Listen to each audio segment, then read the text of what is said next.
Here is the voice of the working class, Rick Smith.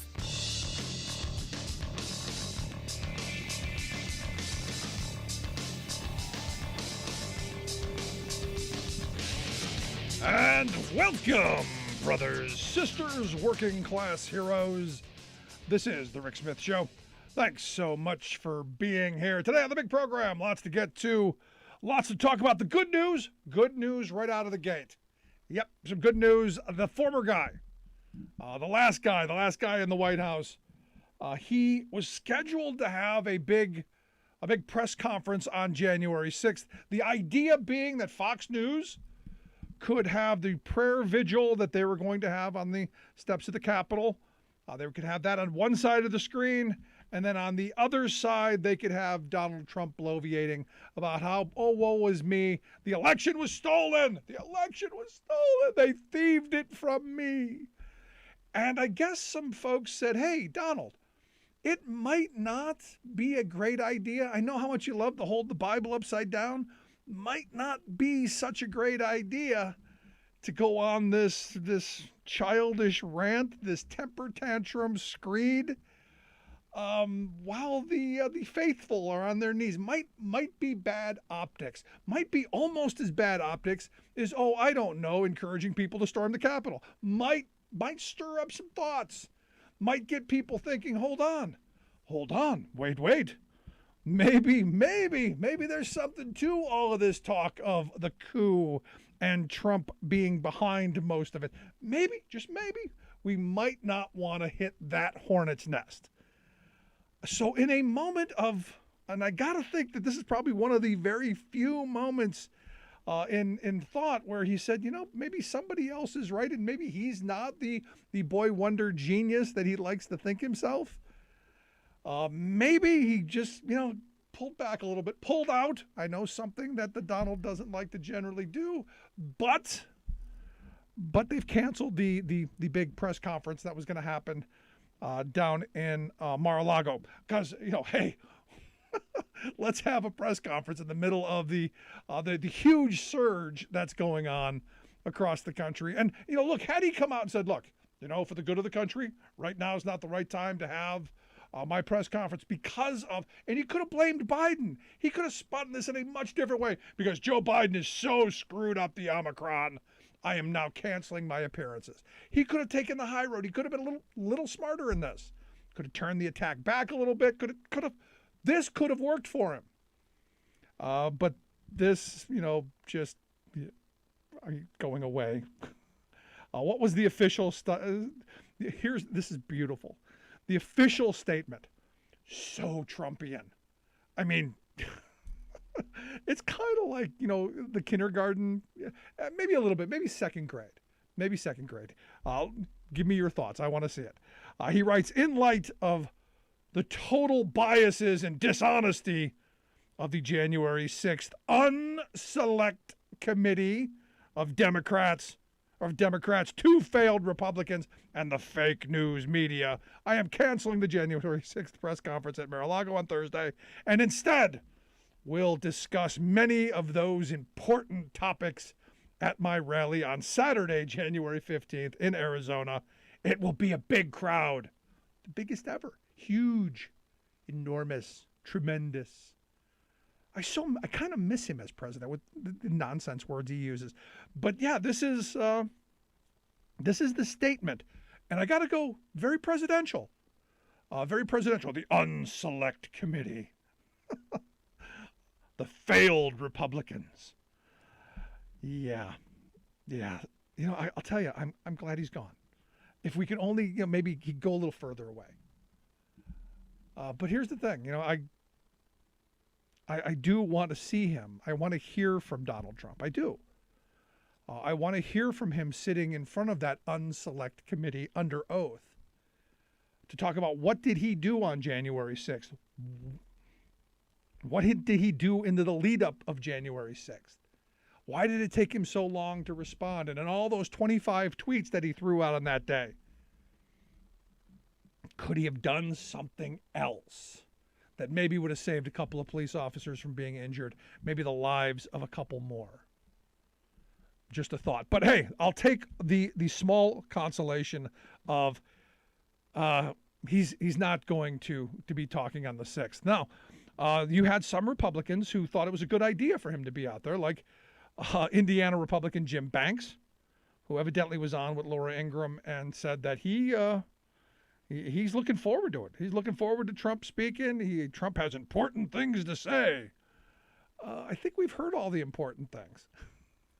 They stole from me. Kind of like a 2-year-old with the rattle.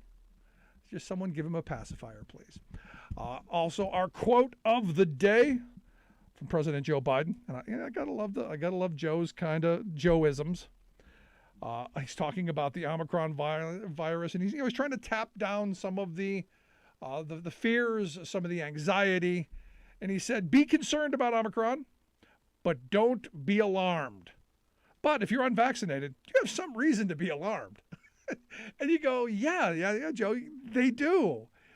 He said this is, a virus a problem right now of the unvaccinated, and it is, which is why I find it so ironic that you have Ron Johnson running around, Senator Ron Johnson from Wisconsin. He was on one of our radio affiliates, WCPT AM 820 in Chicago, and he said, quote, "Why would we just automatically assume that our natural immunity is going to be awful? You would think that the default position would be if you've already had it, you ought to be pretty well protected. Why do we assume that the body's natural immune system isn't the marvel that it really is? Why do we think that we can create something better than God in terms of combating the disease?" He added that there are certain things we have to do, but we have just made so many assumptions and all pointed towards everyone getting vaccinated. And look, from the beginning, we were saying everyone get vaccinated. It's going to help keep people away from real sicknesses, which is what we're seeing. The people who are dying overwhelmingly, can't make this up, are people who have been unvaccinated. It's giving the body some help in fighting this stuff off. Nobody is saying, I've never said that it was going to give you immunity. I've never said that it was the end-all, be-all, cure-all. I've always said that our number one concern is not overloading our healthcare system to the point to where people who have other ailments end up dying, waiting to get treatment, which we are seeing. The fact that over the holiday weekend, on one day, we had 1 million new cases of COVID recorded. 1 million. When the previous record was 590, set just 4 days earlier. We are averaging well over 400,000 people a day. We're in land. The fact that in one day you had, 1.04 million cases, which is just mind-blowing. And that doesn't include the people who took home tests. We're averaging, what the numbers are, is almost 500,000. I said 400. And those are only 44 of the 50 states reporting. As of this reporting from Bloomberg, you're looking at somewhere around almost 105,000 people in the hospital, almost 20,000 people in ICUs, and 1,909 people on this one day who have died. An average over a 7-day period of 1,343. But hey, the body's natural immunity. And as I was thinking of Ron Johnson's statement, I couldn't help but think about a friend that I knew years and years and years ago. A hyper-religious guy, one of these guys who went to one of these churches where they reach into boxes and pick up snakes. Maybe you've heard of such a thing. I had not. I thought it was kind of a joke. I remember learning about it in the Bible, the handling of the snakes and all this stuff. I didn't know there were actually people who today practice this stuff. And yet, oh yes, there are, Rick. There are tons of them. And this guy was one of those people. And he was, telling the story of how he had reached into the box and the snake bit him. And I'm like, well, why are you here? If you reached into a box of venomous, poisonous, deadly snakes, why are you still here? And I was, kind of, thinking, maybe this was some religious experience that God, had, had forgiven him, and God had spared him his life, and he was able to fight it off because natural immunity. Remember, maybe somewhere in his body he had a natural immunity to snake venom. I did not know. So I asked the question. I go, well, why are you still here? And he said, well, we've got the anti-venom in the back. And I'm going, whoa, wait a second. Hold on. If the whole point of reaching into the box and grabbing the snake is to test God's will by either being bitten or not bitten, are you not usurping God's will by living because clearly he wanted you to die by you being bitten according to your logic? And he's, no. God doesn't want us to die, because if he did, he wouldn't have given us the ability to come up with the antivenom, the thing to help keep you alive. So, I'm thinking of this in the Ron Johnson world, because this was perfectly sane to my religious friend years ago who said, no, of course I can usurp God's will to not die by having science create this shot that's going to save my life, after I was dumb enough to reach into a box of poisonous snakes, testing God's will and fate. And because he made people smart enough, obviously smarter than him, to make this wonderful cocktail of whatever that saved his life. And yet Ron Johnson wants us to believe that no. God doesn't want us to have smart people who figure out how to help our immune system to not end up in the ICU and end up dead. It's a weird kind of world we're in, especially when you're dealing with people in their twisted faith and whatever view of religion they have, which is always scary. I deal with what's in front of us, how we deal with where we can go. And all along, the common sense has been, stay away from each other as much as you can, wear the masks, be respectful of others, socially distance, wash your hands, do those things that are common sense. I was never somebody who said, hole up and barricade yourself under blankets. But, common sense, which seems to be lost, because right now, and this was predictable. This was predictable months ago. You're going to have a huge surge right after the holiday. And guess what? In a couple of months, spring break, can have another big one.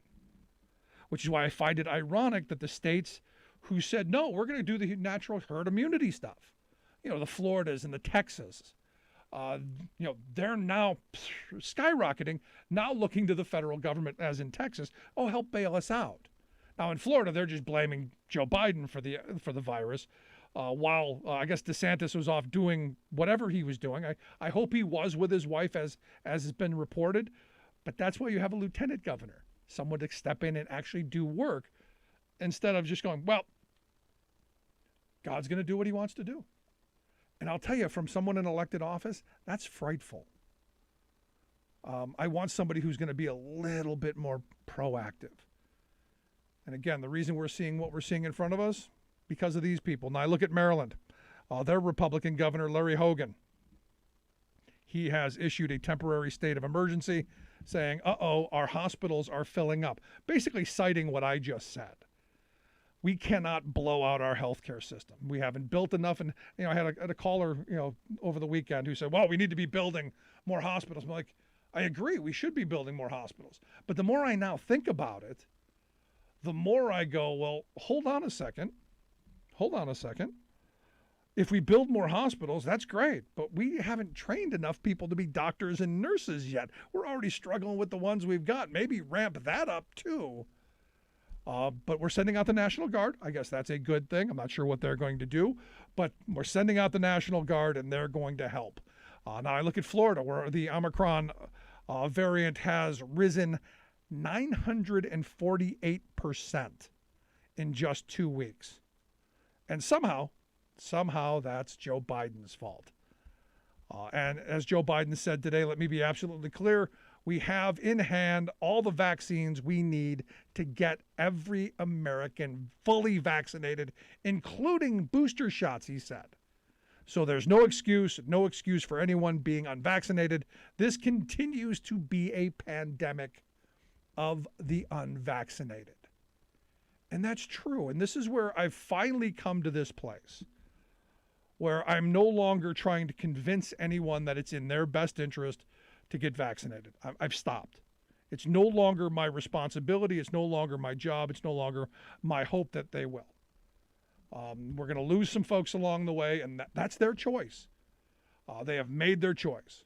And the Ron Johnsons of the world and the Left Behind crowd who can't wait to meet the face of Jesus and all of that, don't wait for us. And this is where I've been for a while now. If you don't want to do this, great, move along. The problem with this thinking, and this is where I'm struggling still, is that what's next? If we allow this thing to run rampant like it is right now, what does it mutate into? What comes next? How long are we stuck with this? Because we have a percentage, about a third of the country, mind you, about a third of the country that's recalcitrant, that somehow, the Cracker Jack box epidemiology degree that they got is what they're claiming gave them the knowledge that it's all bad, that they're doused in the blood of Jesus. I've heard that too, that they're the ones holding everybody else back. And I can't help but think, go back, a couple of decades.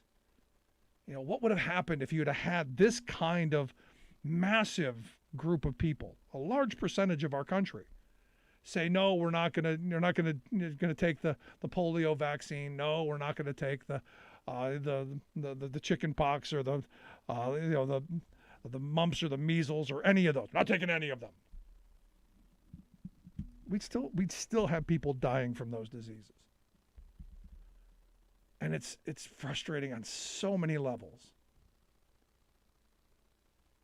And yet there's so much misinformation out there. And it's angering.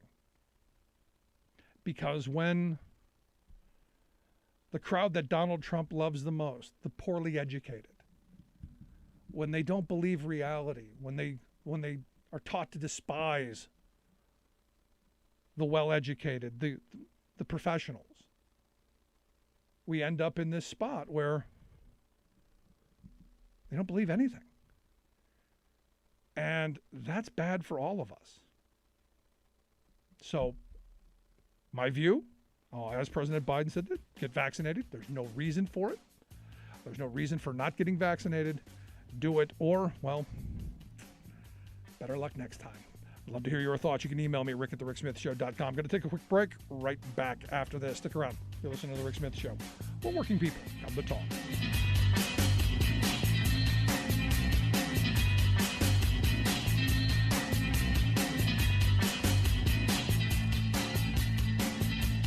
I'm Rick Smith, and this is Labor History in 2.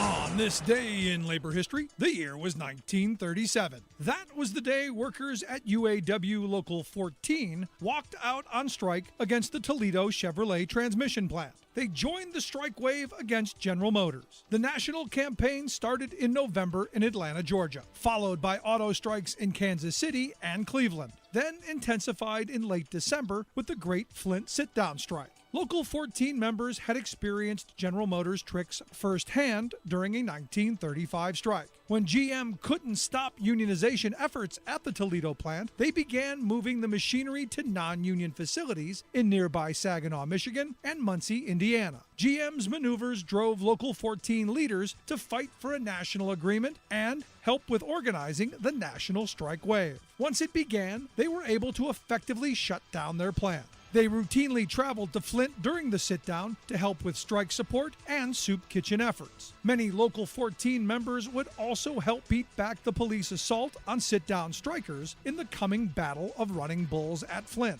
And as Local 14 members walked out on strike at the Chevy plant that day, the UAW presented its 8 demands to GM. These included national collective bargaining rights, the end to the piecemeal pay system, the 30-hour work week, 6-hour day, time and a half for overtime, a living wage, reinstatement of discharged workers, the establishment of seniority rights, the recognition of the UAW as sole bargaining agent, and shared determination of production speed at all plants. GM finally started to budge a month later. This historic agreement would be signed in late March and set the standard in industries across the country as millions of workers sought to unionize. Labor History in 2 brought to you by the Illinois Labor History Society and The Rick Smith Show. Welcome back to the Rick Smith Show. Now, here is Rick Smith. So I'm still hung up on the Rand Paul, I guess he quote tweeted this American Conservative article, talked about it the other night. It's one of those things that I guess I'm struggling with the definition of voter fraud and election theft and all of this, especially when you look at Rand Paul's quote tweet of this American Conservative article, which went into this whole thing that somehow going out and registering people to vote, somehow encouraging people to vote, somehow helping them to facilitate their ability to vote, and, oh, heaven forbid, talking about issues that may affect their lives and may actually make their lives better to encourage them to vote. Somehow in conservative land, that is voter fraud and theft. And I'll tell you, I guess we have very differing views on what is and what is not voter fraud, especially coming from Pennsylvania, where we actually had some voter fraud. Interestingly enough, all Trump supporters, interestingly enough, dumb enough to get caught casting multiple ballots, which is extraordinarily rare, but here they are, all Trump supporters. Now, again, I go back to this. These are the people who keep pushing the big lie, conspiracy theory, all the Trump apologist stuff. You've got the loyalists still spewing their fantasies that Trump won in some bizarre landslide, and somehow Joe Biden in his basement stole the election. Pure lunacy. Now understand, voter fraud and election theft going to be very real, especially in the next election.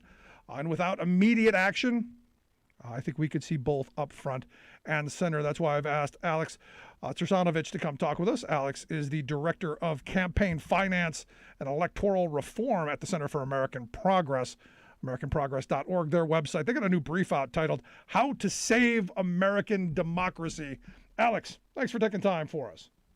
Thanks for having me. So how to save American democracy? I say simply, we open up the vote to everyone. We make sure it's done on a piece of paper with a magic marker, and we put it in a box that's counted so we can count it over and over and over again. No electronic gimmickry, no nonsense. Simple. Yeah, well, I think there is some reason for hope here, and we should start on a hopeful note before we get into the problems that we're facing. Congress is on the cusp of passing, I hope, the Freedom to Vote Act and the John Lewis Voting Rights Advancement Act.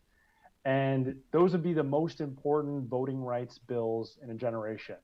Not only would they, I think, help with some of the problems that we're going to talk about today, but they would also defend voting rights and take a huge step towards ending partisan gerrymandering for good. So that's the good news. But unfortunately, we're also facing some really severe threats to democracy. And all of those sort of stem from what you were talking about earlier, which is there is a conspiracy theory set that has become widespread on the right and that is undermining confidence in our elections. And that's all by design. Look, I mean, we are now seeing all these papers. I mean, it's amazing to me that they were so bold and so confident to put their coup attempt down on paper in PowerPoints and in memos and in text. I mean, oh my gosh, one of the first things my grandfather told me as a kid is you never put anything in writing. Never, if you don't want your grandmother to see it, don't ever put it in writing. And yet we've got, the most powerful people in the country putting their treason on paper. And I guess that's a good thing. At least future generations will be able to go back and look at it. Well, I think the amazing thing is that we saw an attempt to undermine our democracy in 2020 on multiple different levels. And even still, I think it's hard for a lot of people to believe that American democracy is truly threatened because we've had it all our lives. We take it for granted. But as you said, we have the evidence of what we expect to come in the next election. And that's what this report that we put out tries to do. It tries to lay out how specifically do we think elections are threatened? Like, what are the actual scenarios? And there are a few different ones of those. Right. And I want to ask you about that because we're seeing in places like Georgia, for instance, where they're changing the state laws to be able to basically overturn elections at the state level, which was part of the plan that they had put down in their PowerPoints and everything. And we heard a lot about it during the election that, hey, this could go back to the states.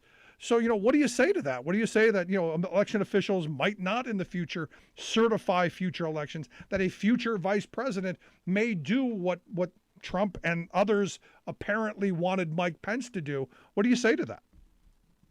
Well, I think, first we have to understand the threats, and then we have to do everything we can to address them. So, one of the big threats that you mentioned is certifying the elections. And here in Michigan in 2020, we saw both at the county level and at the state level, officials almost didn't certify the results of the election, which would have created a political crisis. Hopefully, we would have been able to resolve that in the courts, but we don't know. It's never happened before.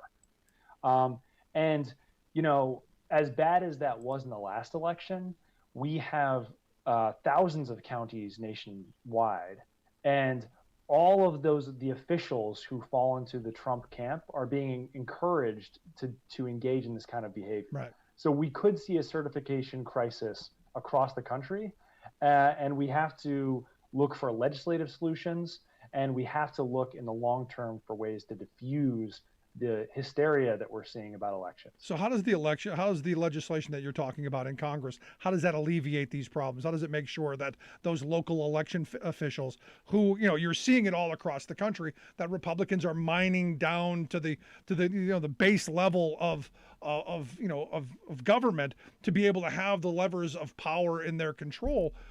What's this legislation going to do to stop if they succeed at what they're very public about doing?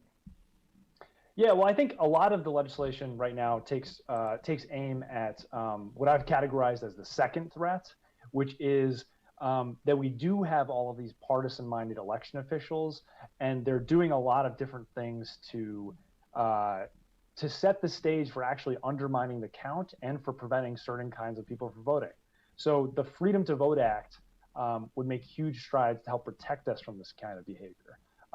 One thing it does is it prevents you from replacing local officials who you don't like with partisan people who support your candidates. So in Georgia, as you said, they passed that law that allows them to remove local officials and replace them with other people. And so they're doing that. And we're seeing in a lot of places, particularly communities with lots of African-American voters, Republicans are going in and taking out those local officials and replacing them with people who are more amenable to their point of view, which is very dangerous for having fair elections. Another thing that the Freedom to Vote Act would do, it was actually create a right to sue if someone is putting an undue burden on your right to vote. And that's a tool that we can use across the board to make sure that people are not wrongly being prohibited from accessing the ballot. Yeah, it's something we need. You're listening to the Rick Smith Show. We're here with Alex Tausanovitch. He is the Director of Campaign Finance and Electoral Reform at the Center for American Progress. You can check out their website, americanprogress.org. They got a new brief out, How to Save American Democracy. And, in that vein, where you've got all of these local officials who, we're concerned about how much of, because, I've often said if we could just go back and undo the Supreme Court's bad decision in Shelby versus Holder, maybe some of this could be alleviated. Maybe we could take. Are we well past that being our savior? And is this legislation you're talking about in Congress really the only way we're going to see free and fair elections in this country ever again? I think the legislation really is a path forward that we need. Shelby County versus Holder took a huge bite out of the Voting Rights Act. It eliminated Section 5, which allowed the Department of Justice to actually oversee jurisdictions that had a history of denying people the right to vote, and prevent bad rules from going into place that would prevent people from voting. So now that's gone. But what the Freedom to Vote Act would do, and the John Lewis Voting Rights Act, is they would replace some of those rules, and that includes setting new national standards that provide people more access to the ballot, mail voting, more rules for governing how we count ballots, and for making sure that we keep records of the ballots that are counted. So there would be a whole new set of standards put in place to ensure that the vote is protected. Yeah, it's as someone who wants everyone to vote, look, I believe in a country that is this wonderful experiment of self-governance, of self-rule. The ballot box is is how we rule and how we govern. Everyone should have access to it. And look, even people I disagree with, and I'm one of the few people who say, look, I want Trump supporters to vote. I want everyone to vote. I think everyone should vote. I think it should be a national holiday. I think it should be I think it should be easier than just going to an ATM and getting money out. This should be much, much simpler and much more promoted. But yet, I see, folks on the other side who are doing everything they can do to limit people's access to it. And I'm struggling in this world where, the people who ran around with their pocket constitutions, Alex, and you may remember them a couple of years wearing the trifold hats and the whole 9 yards, telling me how much they love the Constitution, then saying, well, we don't really want people to vote. Yeah, it is disheartening, and the sad truth is that it is all being justified on the basis of a big lie, which is the lie that there was tampering in the last election. The sad truth is that a lot of Republicans, believe that Joe Biden wasn't elected president, that the election is not legitimate. It's a huge problem, and it's the basis of all of these restrictions on people's right to vote. But the simple fact is, there was no tampering. The Department of Homeland Security said it was the best run election that they'd ever reviewed.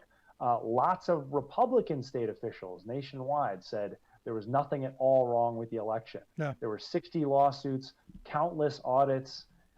We've been over the evidence time and again, and not a single thing has turned up. Even Trump's own Attorney General, Bill Barr, said, there was no evidence of any kind of fraud sufficient to overturn the results. And this was the most scrutinized election of my lifetime, at least.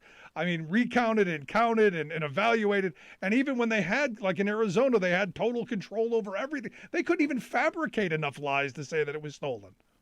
Even the cyber ninjas in Arizona, who are literally run by conspiracy theorists and hired by the Republican Party to review the election, found that Joe Biden won the election. They even thought that he won by more votes than the official count.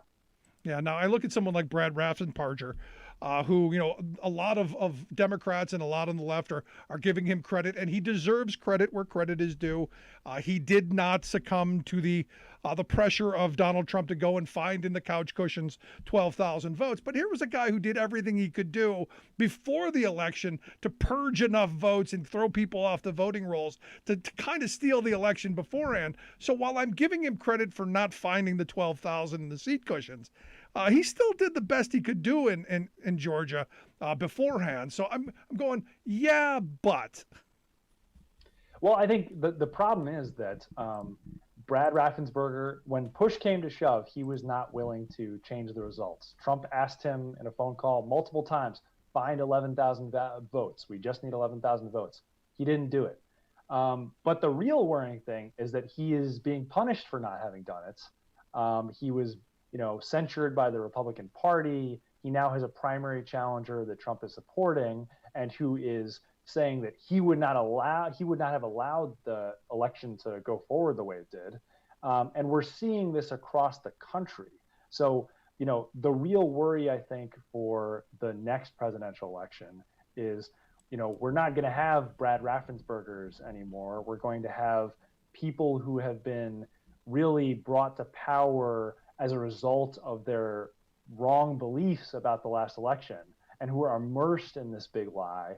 And who are going to be inclined when they get that phone call to try and do something the president's way. That's a real concern. No, you're absolutely right. So, in moving forward, because I look, if we don't pass this voting rights bill in the next, I say 2, possibly 3 months, it's not happening. And I'll tell you, Alex, I don't think it's going to happen anyway. I don't think Manchin and Sinema are going to come along. I don't think you get to the 50 votes you need, because sure as shine, you're not getting a Republican to vote for it. At least I don't think so. What are your thoughts? Well, I think this has been a long road. Getting anything done in Congress is extremely difficult, but I am a little more optimistic than you are. I think that Joe Manchin even has repeatedly said that he is concerned about the state of our democracy, and he wants to get something done. And so, the big question is what we're going to do about Senate rules. My view, which I'm sure you share, is that we shouldn't let the filibuster or any other Senate rule stand in the way of doing what we need to do to protect our democracy. I think there's a good chance that at the end of the day, we do get something done, but it's going to be up to the negotiators in the Senate. And hopefully we'll know more in the next couple weeks. Yeah, I mean, because here's the thing, and Joe Manchin went and wrote his own bill. And he look, there were some good ideas in there. I wasn't horribly against what Manchin had put forward. I think it's a good start. We think we should do more, but that didn't muster the 10 Republicans that he actually believed he was going to be able to get. So at some point, he's going to have to come around on filibuster reform. He's going to have to do something to allow that vote to go forward so that the next election is actually a free and fair election. Because if they don't get something, I don't hold much hope for democracy moving forward. Well, yeah, I think it's absolutely critical that we get something done. I think this is the window to do it is now. And I'm hopeful that, we're coming up on the anniversary of January 6th. I'm hopeful that that's a reminder to members of Congress of how fragile our democracy is. And that, one of the most important things they can do is buttress the right to vote. Yeah. So last question I've got for you, because this is an uphill climb. What are people supposed to do? I mean, at the end of the day, I don't call your congressman, call your representative, all that stuff doesn't seem to have worked to this point. What are we advocating for? What do you see as the way forward to get this moving along? Well, I think we need to see continued energy on across the board on protecting our democracy. I think we need to monitor our elections and our local officials, encourage them to make sure that everybody can vote. We need to be keeping an eye out for the types of officials who are going to be inclined to undermine the results of election. And, we need to do the slow work of trying to convince some of our fellow citizens that democracy is important and that we need to trust our elections when they're conducted fairly. But, beyond regular people, we need our representatives to really feel the urgency of this and to feel it on a continuing basis. And that means call early, call often, make your voices heard, right? Absolutely. Good stuff. I hope folks will take a look at the new brief, How to Save American Democracy. We'll get links out on how you can check out Alex Tausanovich's piece, along with the good folks at the Center for American Progress. Again, AmericanProgress.org is their website if you want to check out more on the work that they do. Alex, I appreciate you taking time for us. Good stuff. Hope to have you back again real soon. Great to be with you. Good stuff. Love to hear your thoughts. You can email me, rick@thericksmithshow.com. Quick break, right back after this. Stick around. You're listening to The Rick Smith Show. We're working people. Come to talk.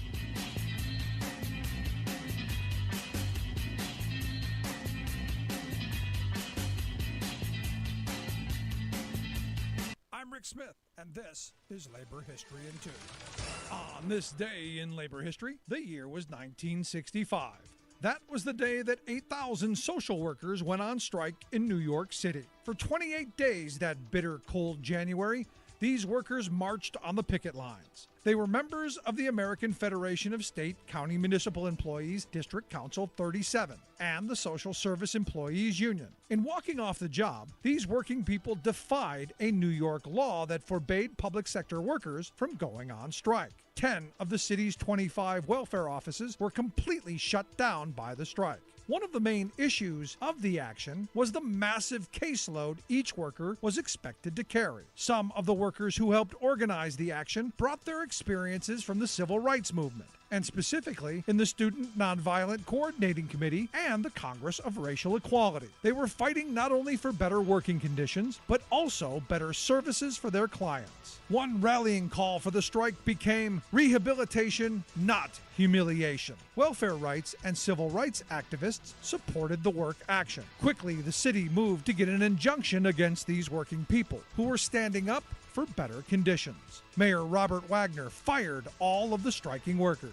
19 strike leaders were thrown in jail for 2 weeks. With mounting pressure coming from labor and civil rights leaders, the city agreed to appoint a 5-person panel to settle the dispute. The resulting contract made considerable gains for the social workers. Caseloads were capped at 60 clients. They also won improvements in pay, health insurance, vacation, and sick time. The strike is seen as an important victory by public sector workers, not only gaining a better workplace, but also improving service to the public. Like what you hear? Check out more at laborhistoryin2.com.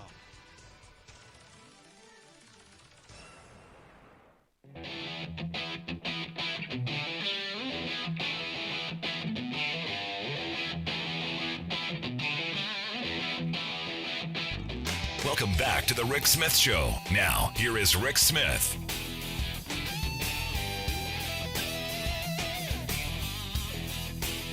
So evidently Ford Motor Company is ramping up production of the electric F-150, and you go, great, now you do this.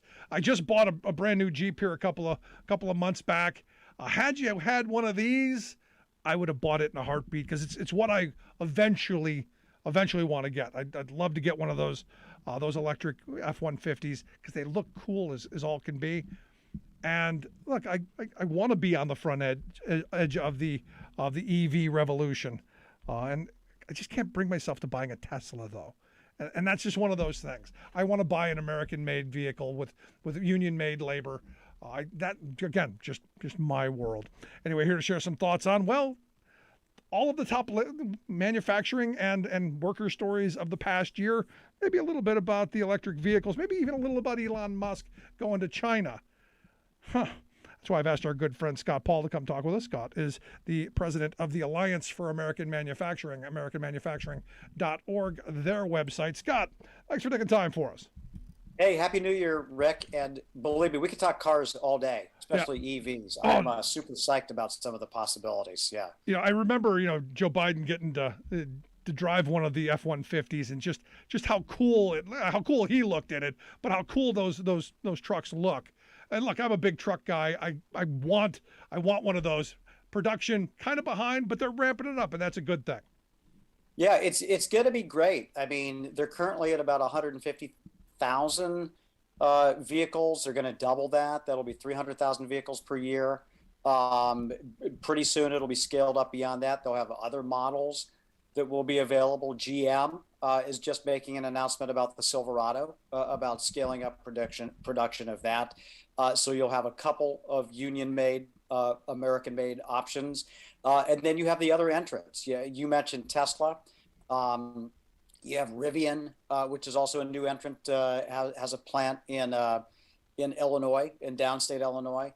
But I'm excited about the possibilities. I think they're good. And I'm glad that some of the original Detroit companies are making investments in the United States to do this as well. I do think it's the future, and we know consumers are responding. I mean, the demand is just shooting up. As you know, Rick, having recently shopped around for cars, but the demand for electric vehicles is picking up from SUVs to sedans. Yeah. No, and what Ford Motor Company said is they've got in excess of, I guess, somewhere around 200,000 people who've already put deposits down on things they haven't built yet. That's a really good sign, I think. And it's a sign that we, the people, want this and want to move in this direction, especially as I'm starting to look around, and I don't know if this is the Biden people doing some of this stuff. I don't know if this is the quote unquote free market, but I'm starting to see at the grocery store, there being charging stations, at local gas stations, there being charging stations. Some cities have got them on street corners. It seems like we're starting slowly to build the infrastructure that we need to be able to make this stuff more feasible and more seamless for us to bring into our lives. Yeah, that's right.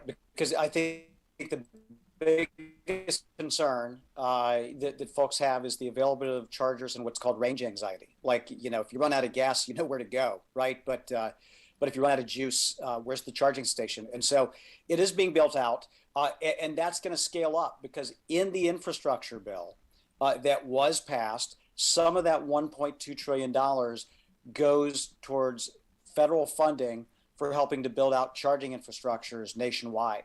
And so that ought to make EVs accessible for a whole lot of people in most parts of the country. And then you'll see additional consumer demand come in, which is obviously great news for a lot of reasons, for our climate goals, for American jobs.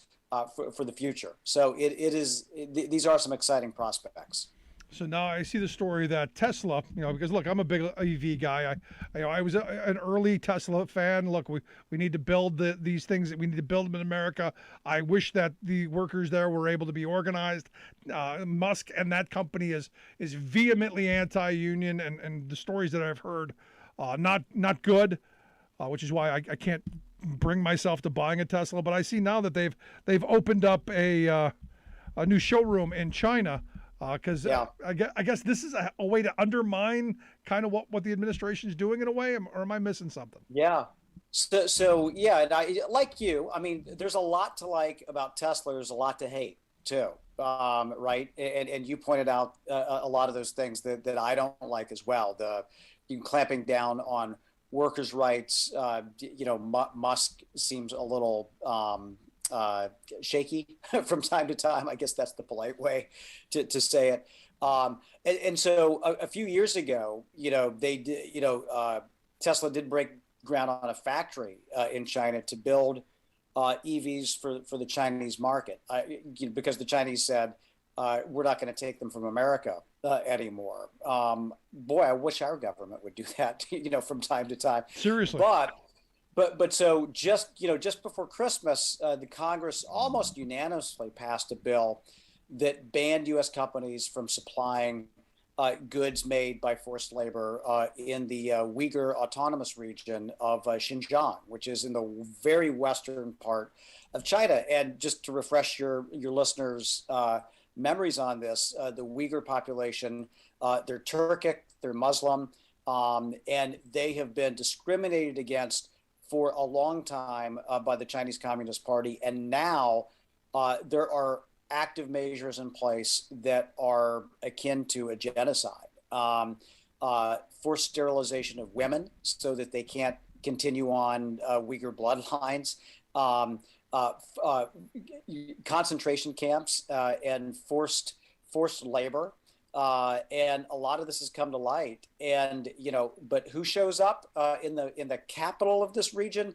Elon Musk and Tesla opening a showroom just days after the Congress passed this bill with some sanctions in place. And so I don't know. Look, given Tesla's past, I don't know that it surprises you or surprises me that Elon Musk would do something like that. But I really do think it's despicable that it sends all the wrong signals.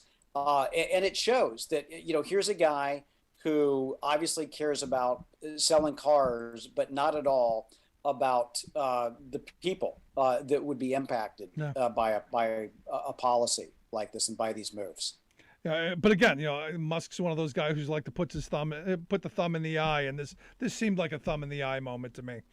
Just my thoughts. You're listening to the Rick Smith Show here with Scott Paul. Scott's the president of the Alliance for American Manufacturing, AmericanManufacturing.org, their website. We'll get links out on social media on how you can take a look at the work that they're doing. I wanted to switch gears a little bit and look back to the past year, because there were some big stories in manufacturing that I think are important. The fact that, we finally are paying attention to our supply chains and where things are made and where they're not made. And I think a lot of people, maybe are awakened by the reality that we don't make as much as we think we do. We don't make as much as we probably want to make. And maybe there's some good ideas in the coming year on how we undo some of the damage of the past couple of decades and reshore our manufacturing. I'm curious your thoughts. Yeah. And these are issues, all of these issues will carry over into 22 in different ways. And so supply chain is certainly a huge story from last year. And there were all sorts of theories, Rick, posited about why there were these shortages or delays or what have you. And it was like, are there enough cargo containers? Are there enough truck drivers? Are the chassis right, et cetera? But honestly, what it boils down to are two chronic issues that have been around for a long time. One of those is hyperglobalization, is that our supply chains are concentrated all over the world, not close to home, and that creates vulnerability. And number two, you combine that with kind of this method that Toyota popularized, this just-in-time inventory production, and things shut down. And you've seen that on, with respect to anything that depends on a semiconductor chip.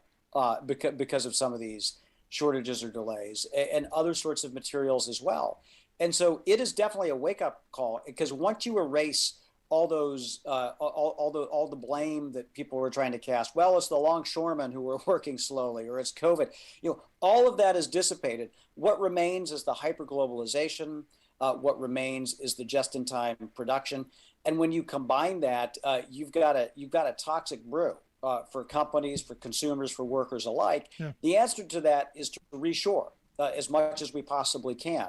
And I realize not all of that will come back to the United States, but even if we could get a start, Rick, it would make a big, big difference. And so I do think things like semiconductors, clean energy, rare earth minerals, lithium-ion batteries, that this administration, this Congress gets that and has awoken and are putting some policies into place to prevent this from happening again. Yeah, I don't live in a delusional world that we're going to be able to claw back all of the industries that we've lost. I say, how about we stop the bleeding now, and then the future industries that we create, the innovations that are coming, how about we hold on to those? Because look, the Chinese are very open and honest about it. They're not hiding the fact that they're going to they want to dominate the world in all of the areas of the future. And it's our job to compete in those worlds, and we can't compete if they're manufacturing our needs and fulfilling our consumer needs. I don't see that good for us in the future. And look, you guys have written the book on our national security and the demands that the global supply chain have put our military in. This just seems like common sense to me. Yeah, it is. And I think that the biggest resistors to all of this are the multinational companies, because it's hard for them to get out of that mindset. Yep. Because for decades, it's like lowest cost labor unit. And now I think that the equation is going to change. We'll have more incentives to do stuff here. There will also be more cost to producing overseas, because there'll be more political risks. Shipping costs will go up. We're going to factor in carbon somehow into all of this. And there's way more attention paid to exploited labor, not as much as there should be still, but way more than there used to be. Yeah. And so I think when you add all of that up, that's going to cause some companies to rethink and to take a look. And that's what I'd like to see, is they, instead of a one-way street of jobs moving offshore, is at least we could have some two-way traffic now with a little heavier on the inbound. No, I'm right there with you. But I've always said that, cheap labor and lax environmental regulations, that's like heroin to CEOs. They're addicted, and it's going to be hard to get them off of that addiction. Yeah. There's some great entrepreneurs, and we've profiled many of them. If you have the intent to make it in the United States, you can do it. You can actually build a business plan that allows you to be profitable and to make your product in the United States. But you have to have that intent. And you're right. It is an addiction, that low labor cost. And it's just like water finding the lowest point. They can't help it. And so but you got to change the mindset, and then you can get some results. Yeah, if they can't help it, we're going to have an intervention. At least that's my view on it. And we do that by making sure that the investments we're making in the future, like our infrastructure, a historic bill, granted nowhere near what we need, but still $1.2 trillion is a historic number. I wish it were 3 or 4 times that, because it's what we need. And also throwing in there the idea that maybe all of the things that we're using to rebuild our infrastructure, maybe we should make it here. Those seem like big stories to me. Yeah, and those are 2 other big trends from 2021 that I see carrying over into 2022 as well. A long overdue infrastructure, $1.2 trillion, a substantial amount of which is new investment. That's going to make a tangible difference in many types of infrastructure, from building out broadband to areas of the country that are underserved, to roads, bridges, transit, waterworks, and so much more. And the gravy for factories is that because of the Buy America requirements that are attached to the infrastructure, those products will be sourced from the United States of America. So we'll be rebuilding America with American products. And so I think that this is a golden opportunity for anyone who wants to participate whether you're a construction worker or a factory worker, in a grander ambition that's going to have a generational impact on the United States and position us well and provide good paying jobs along the way. Yeah, it's good stuff to this point. And the biggest story for me from last year that I think will hopefully carry over to the new year is, the changes that we've had in the U.S.-China relationship. The fact that we're no longer the dumping ground. I was going to use doormat, but we're no longer going to be the dumping ground for China's excess and for their state-owned industry to overproduce and destroy our companies and destroy our jobs. I mean, look, we can argue whether corporate America deserves what they're getting, but the working people of this country do not. For me, it's about protecting their interest as much as anyone else. Yeah, that's right. I think you would agree with this. Like, if you said 5 years ago, the voices on China were basically like Bernie Sanders on one side and Donald Trump on the other side, saying the same thing, basically, that China was eating our lunch, right?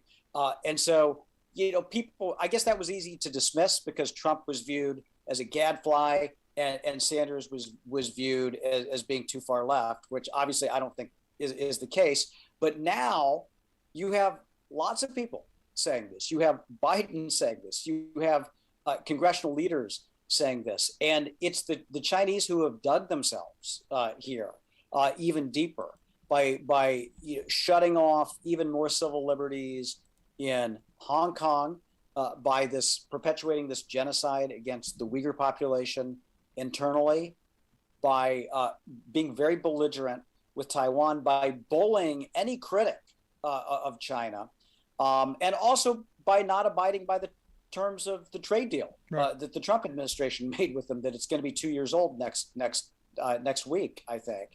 And so when you add all of that up together, I think Biden has the right approach on this. It's like, look, we'll work with them when we can, but we're going to confront them when we need to. And I think that he can do it probably in a much more strategic way than Trump, who kind of lashed out and then also made a deal that wasn't all that great. And I think Biden will enlist our allies and will make it more effective. And you see evidence of that already with respect to some countries of the EU and Japan.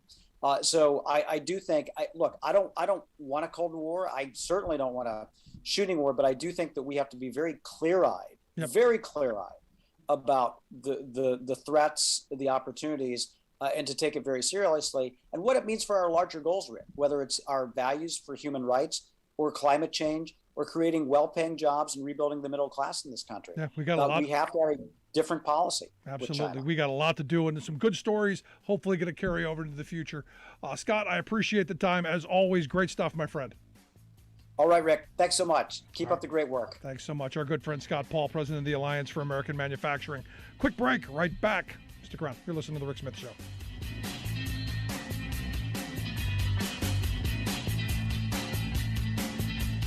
I'm Rick Smith, and this is Labor History in 2.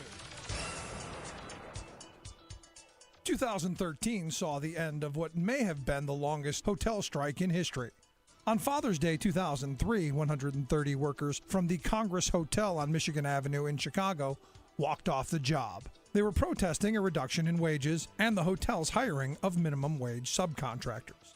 For 10 years, the strikers, led by Unite Here, picketed the hotel. The hotel management remained unmoved. Unite Here quietly ended the strike, but that was not the longest strike in history. Not by a long shot. On this day in 1961, barbers' assistants in Copenhagen, Denmark, ended their strike. They had first walked off the job in 1928. And the Guinness Book of World Records has declared the strike the longest in recorded history. Every strike or work stoppage has its own character. A strike may be as short as just a portion of a day, or a strike may last for weeks, months, or years. Sometimes union members call strikes to last a specific amount of time, usually a few days. Other times, union members vote for an open-ended strike, with the duration uncertain. The tactic of a strike is one of the most extreme measures a union can take. Usually, a strike means that all other efforts to gain a fair contract have been exhausted. Long strikes have become less common in recent years. According to the Bureau of Labor Statistics, there were only 15 major work stoppages in 2013. Of these, 2/3 lasted 3 days or less. Labor History in 2 brought to you by the Illinois Labor History Society and The Rick Smith Show. For more information, go to laborhistoryin2.com, like us on Facebook, and follow us on the Twitters at Labor History in 2.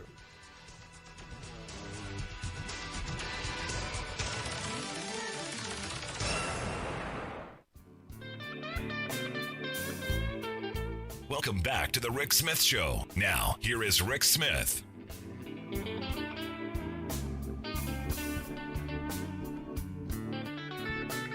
So this is interesting. The January 6th committee, they sent out a letter to Sean Hannity. In fact, the tweet I saw today, the committee is seeking information from Sean Hannity, Benny Thompson, the chair, Liz Cheney, the vice chair. Request Hannity answer questions about matters including communications between Hannity and the former president, Mark Meadows, and others in the days surrounding January 6th. And they released a couple of tweets of his that make you kind of go, why is it you'd be tweeting this stuff out? And again, the cozy relationship between Fox News and the Trump administration kind of make you go, I'm not comfortable with that. The fact that you've got Sean Hannity with a direct line to the president and the chief of staff and texting them like they're old golfing buddies should, I think, kind of be of concern, because understand, aren't they supposed to be the fourth estate? Aren't they constitutionally protected to keep those people in check? When you have Laura Ingraham saying, "Oh, you're throwing everything away," and all the things we've worked for, you go, what exactly have you done to help the administration? And anyway, on December 31st, one of the texts that they released was to Mark Meadows, and it said, quote, "We can't lose the entire White House counsel's office. I do not see January 6th happening the way he is being told. After the 6th, he should announce he will lead a nationwide effort to reform voter integrity." And he goes on to say, go to Florida and watch Joe mess up daily, stay engaged, and when he speaks with people, people will listen. And this is one of those things where you go, how much were you read in to the plot? Because, the text goes, I don't see January 6th happening the way he's being told. What is he being told? This is one of those questions you go, well, what is he being told there? What did you mean by this, Sean? What is it that made you say, hey, it's not going to go the way he's planning? And now look, is Sean Hannity smart enough to realize that the written down coup attempt probably wasn't going to happen as it was laid out? I think so. I don't think he's a dumb guy. I've met him before. He doesn't seem stupid. He seems like a shill. He seems like somebody who would sell his soul for a penny, but he doesn't seem stupid. So if he's looking at what's being laid out, and did he get a copy of the memo? Was he read in on the PowerPoint? Did he get the 2-page Eastman memo? Did he have all of the stuff that we're now finding out and then going on TV at night and lying to us? I mean, this is the part that I'm hoping, Fox News viewers are paying attention to, that you really are the dupes that they think you are, especially in this moment if you're not paying attention. Another tweet, another text that came from Sean Hannity after the 6th. So you wrote, Mark Meadows and Congressman Jordan. Guys, we have a clear path to land the plane in 9 days. He can't mention the election again, ever. I did not have a good call with him. And I'm going, well, what kind of call did you have? You didn't have a good call with him. What does that mean? He writes, and worse, I'm not sure what is left to do or say, and I don't like not knowing if it's truly understood ideas. What does he mean by this? Explain it to me, because I need to know. And I think the country needs to know. And this is, again, another one of these reasons why you need to have these people brought onto the carpet.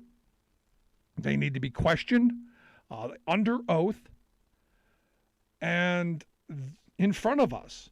And if he stands there and he takes the fifth, that's his right. And we will read from that what needs to be read. But at the end of the day, I got to wonder who one of the leading news voices in this country, because he puts himself out there as a news guy.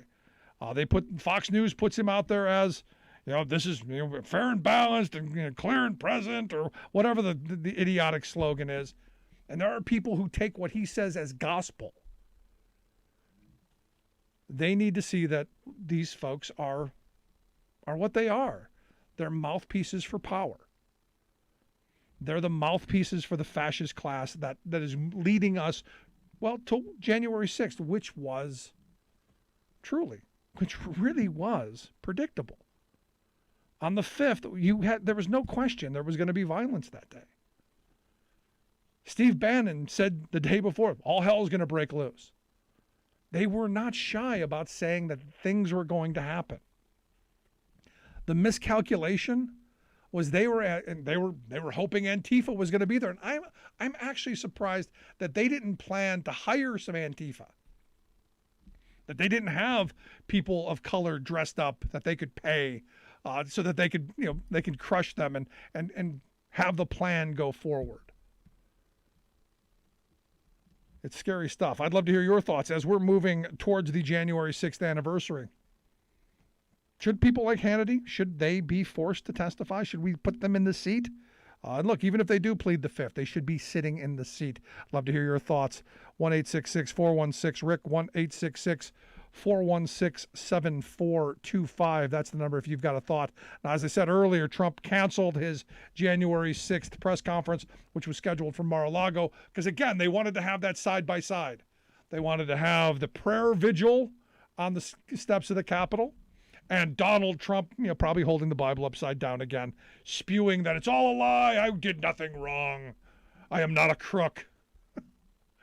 Which I would have loved to have seen. I hope that would have been one of those wake-up moments, which is why a lot of people were saying, no, don't do it, this is bad. I do, however, love his copping out, where his press release was, in light of the total biases and dishonesty of the January 6th unselect committee of Democrats, 2 failed Republicans, and the fake news media. Wah.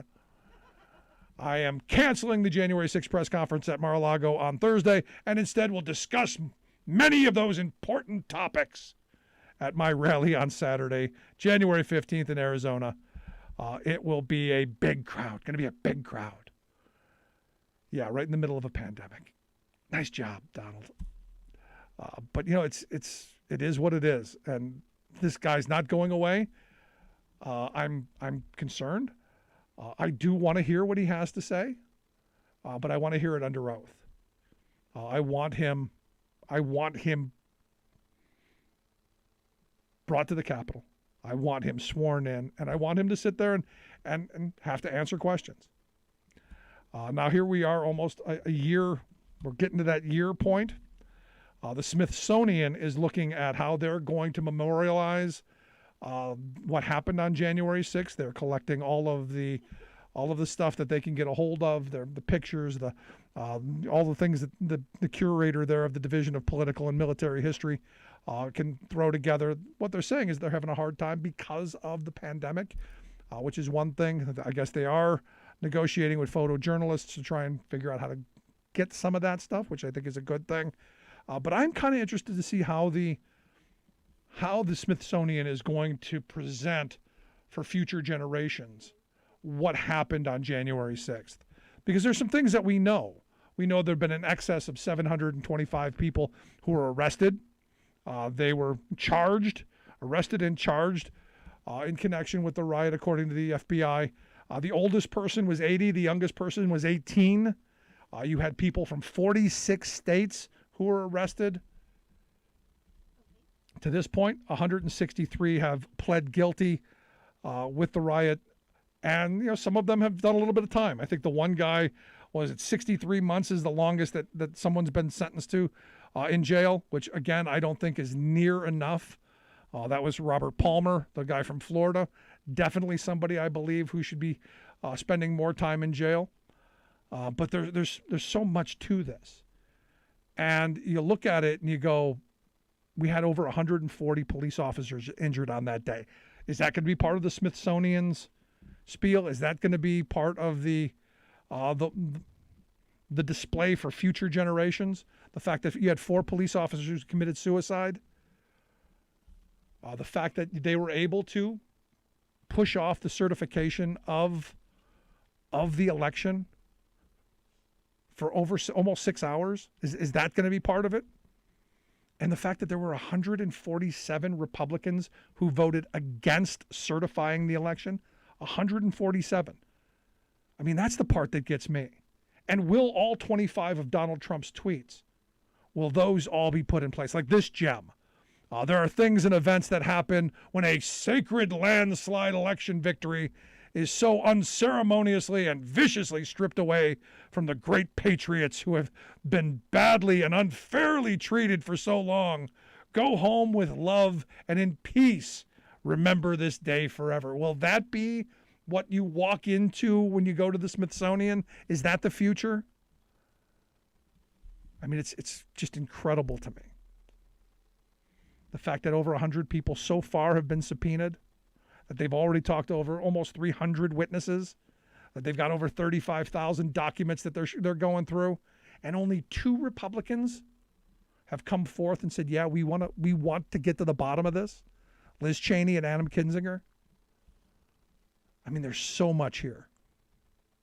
And the weird thing is you got Trump voters who think that the election was rigged and stolen, 75% of them. 54% of Trump voters view the attack as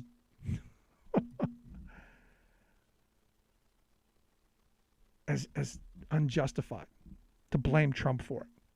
It's crazy. It's crazy.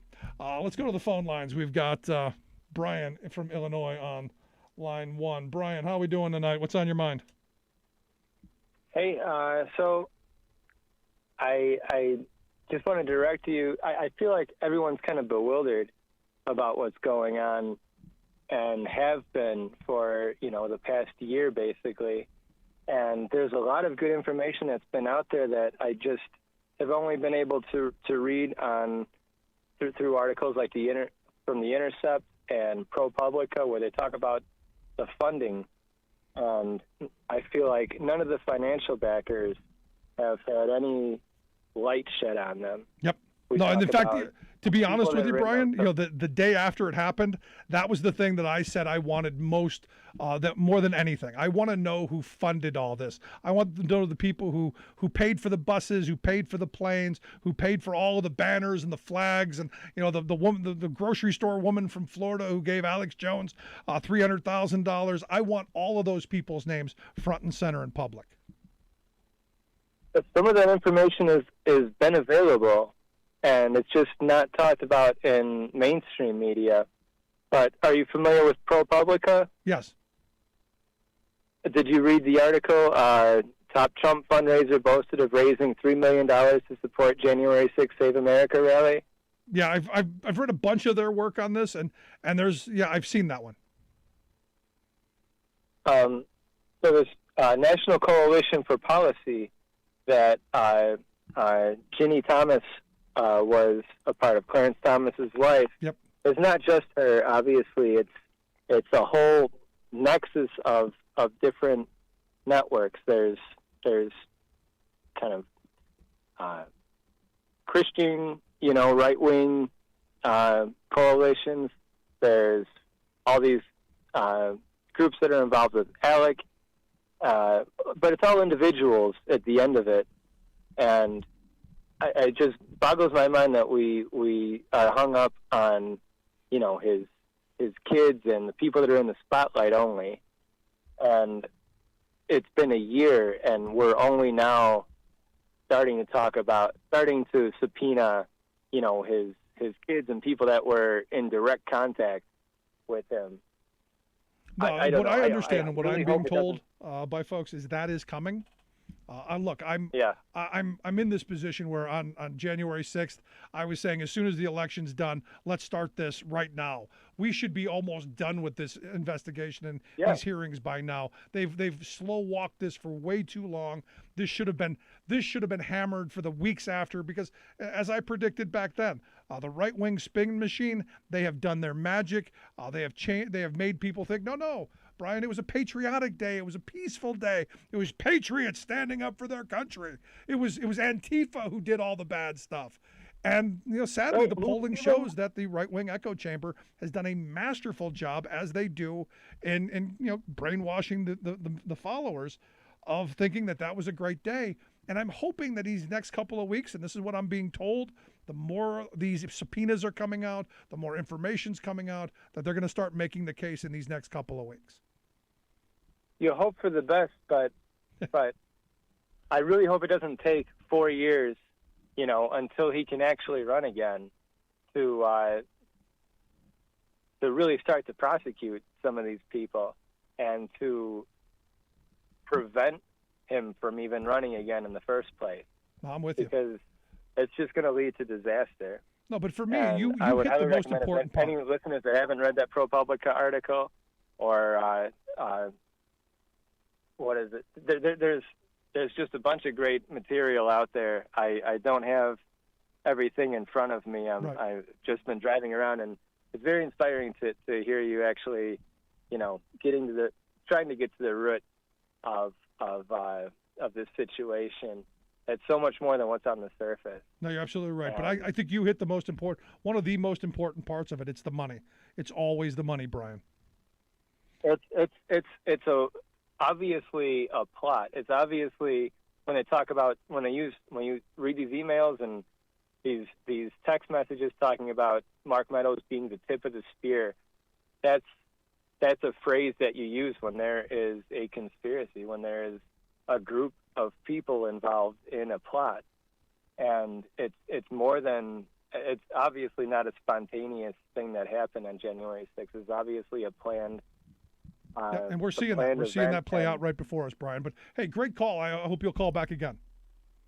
Thank you very much. Thanks for taking my call. Great stuff, Brian. I appreciate it. No, and I'm going to come back to this because, this is, in my view, one of the most important parts of all of this. It's the moneyed infrastructure that's created. He mentioned ALEC there, but all of the infrastructure that the right has built since, the early 70s with the Powell memo and all that stuff going forward, the creation of the state policy networks that push a lot of these bad ideas. They gamed this out. They actually thought it was going to work, and he's right. This was well planned. Gonna take a quick break. Right back after this. Stick around. You're listening to the Rick Smith Show.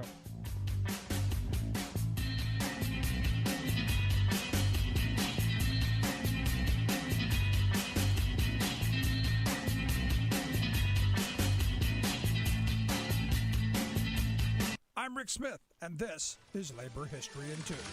On this day in labor history, the year was 1937. That was the day workers at UAW Local 14 walked out on strike against the Toledo Chevrolet transmission plant. They joined the strike wave against General Motors. The national campaign started in November in Atlanta, Georgia, followed by auto strikes in Kansas City and Cleveland, then intensified in late December with the Great Flint Sit-Down Strike. Local 14 members had experienced General Motors' tricks firsthand during a 1935 strike. When GM couldn't stop unionization efforts at the Toledo plant, they began moving the machinery to non-union facilities in nearby Saginaw, Michigan, and Muncie, Indiana. GM's maneuvers drove Local 14 leaders to fight for a national agreement and help with organizing the national strike wave. Once it began, they were able to effectively shut down their plant. They routinely traveled to Flint during the sit-down to help with strike support and soup kitchen efforts. Many Local 14 members would also help beat back the police assault on sit-down strikers in the coming Battle of Running Bulls at Flint.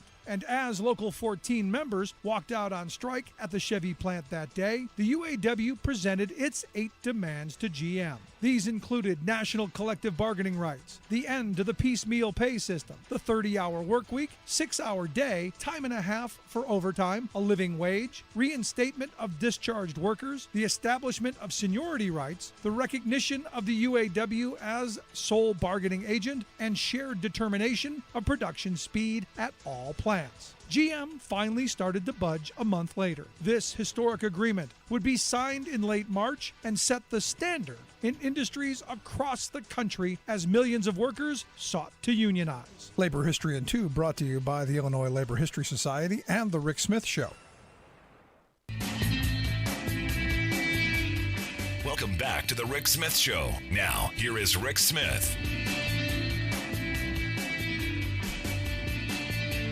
So the Chicago public school system has, I guess, canceled school, or they've gone away from in-person school tomorrow. I guess they're canceling the in-person classes in anticipation of the Chicago Teachers Union vote of saying, look, during this massive rise in the cases of Omicron, we're not prepared. We don't have the proper stuff that we need. We want to take precautions. We don't want our members to get sick. And I look at Philadelphia. Philadelphia, the same thing. I got a response from PFT, the Philadelphia Federations of Teachers, basically saying, look, we need a 7-day pause on in-person learning because, and the numbers they threw out is over 90% of their schools have staffing shortages. Why? The COVID. Over 50% are reporting staffing shortages of greater than 20%. Over 83% are reporting staff shortages over 10%.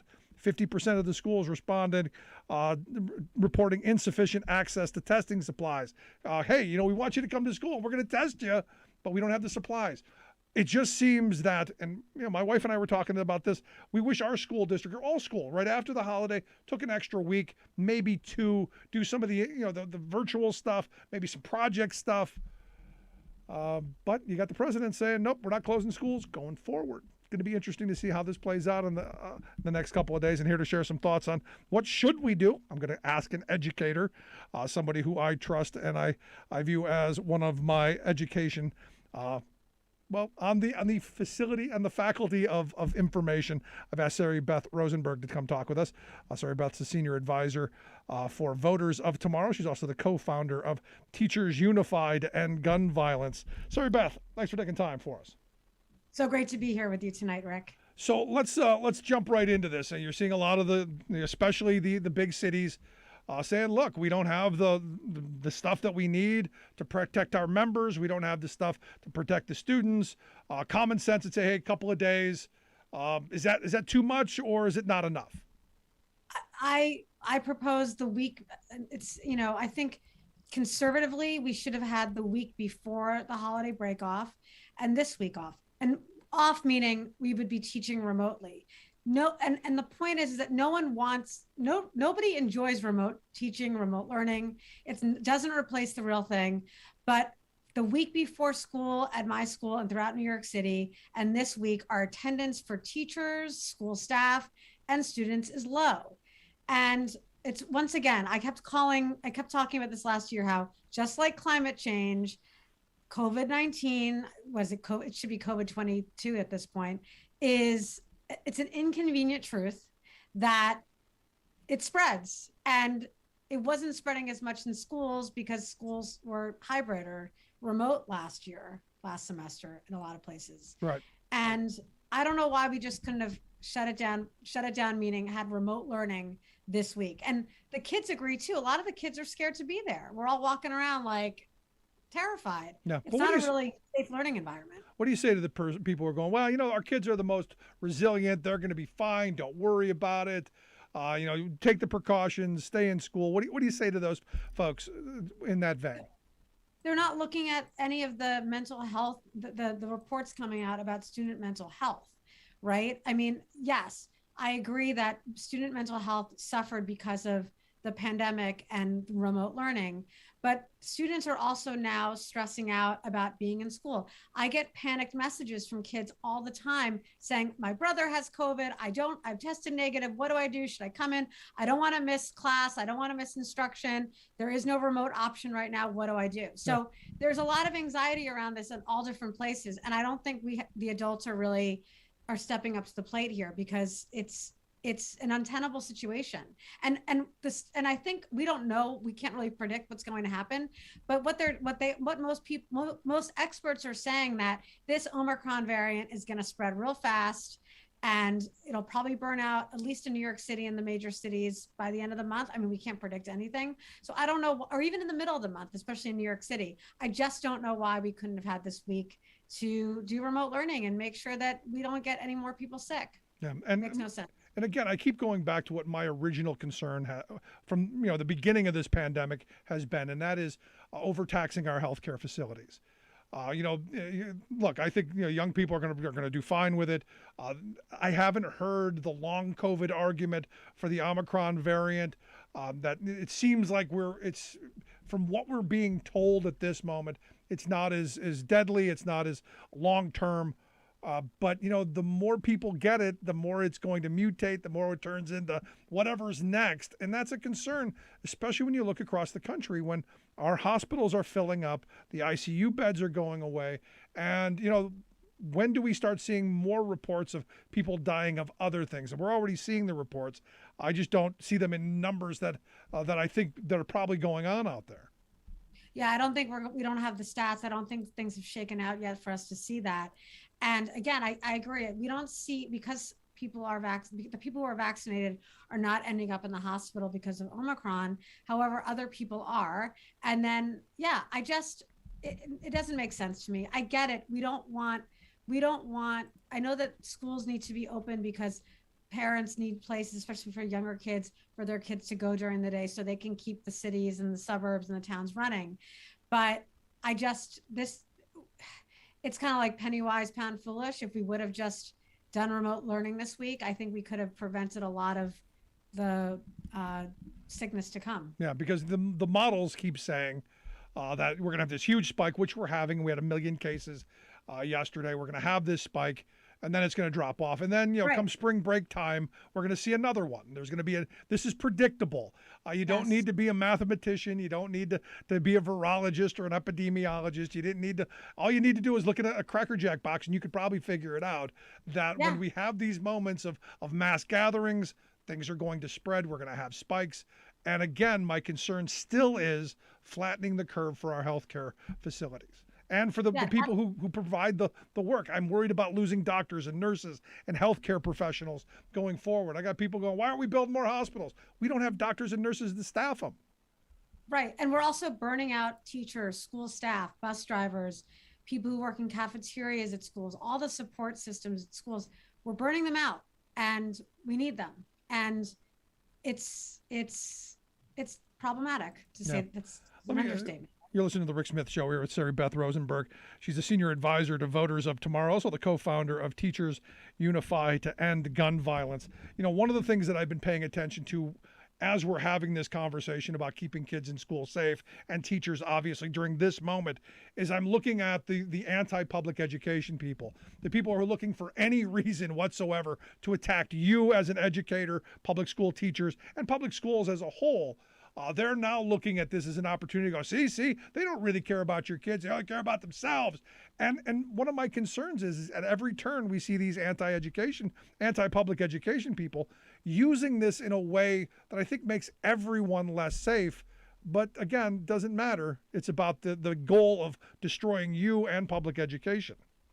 And attacking our unions, which we need. Right. And you see that all the time. And I try to ignore all that, but it's there, and you can't ignore it, because we need to know what we're up against. And center to, I think, American democracy is providing kids with a public education, and they are looking at every chance they can to erode it. So I'm concerned.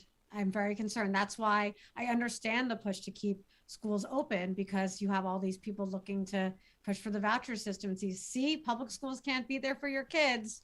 Let's just eradicate them altogether. So we're in a very tough little situation here. Yeah. But hopefully the pandemic will go away one day. Maybe 2025 at this point. I'm kidding, but I'm trying to manage my expectations, Rick. No, I mean, at some point, I do see this getting to a point to where, we're just going to have to live with it. And that's always been the view, that eventually it hopefully our bodies build up enough immunity. We, either, we get vaccinated, we get these boosters to help our body build up the natural immunities. Because I don't see one as exclusive to the other, even though we've got some like Ron Johnson who are going, no, we don't need any of those vaccines. Because evidently, God's smarter than the scientists, and why would we trust some bizarre rationale there? And I'm going, why does it have to be polar opposite ideals? Why is it that we can't help our bodies fight this stuff off? Which is why I'm getting a little more optimistic. Yeah, I feel like if I don't get Omicron the next couple of weeks, I'm building up a really nice resistance to it. So go teachers, go school staff. You got to have a little gallows humor. There you go. I'm with you. So N95 all day. Yeah. I got to get your thoughts on President Biden's statement today. He said, we have no reason to think at this point that Omicron is worse for children than previous variants. We know that our kids can be safe when in school, by the way. That's why I believe schools should remain open. They have what they need.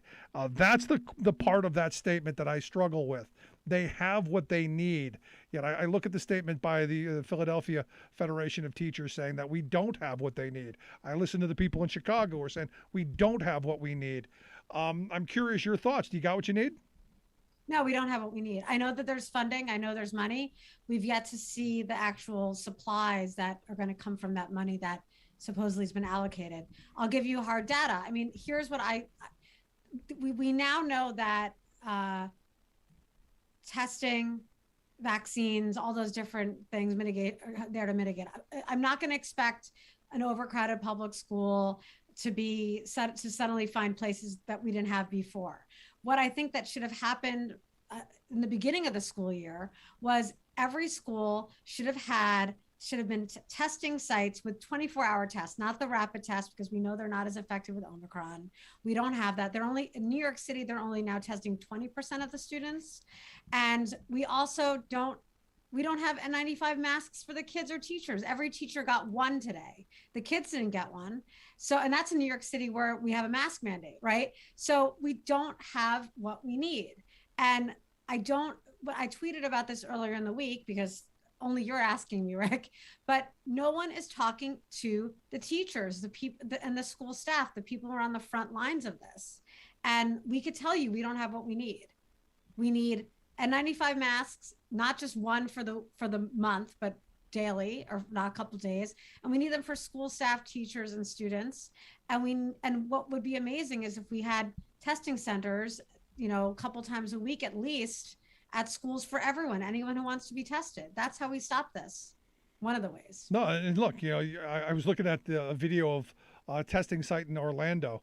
That's like 3 miles long. I mean, clearly, unfortunately, we don't have what we need. And this is, again, one of these moments where we should have been ramping up production and getting this stuff out a while ago. And look, I'm a big Joe Biden supporter. Me too. I love Joe Biden. We love Joe Biden. I'm thinking there's a knock here, though, and this is where you got to be honest.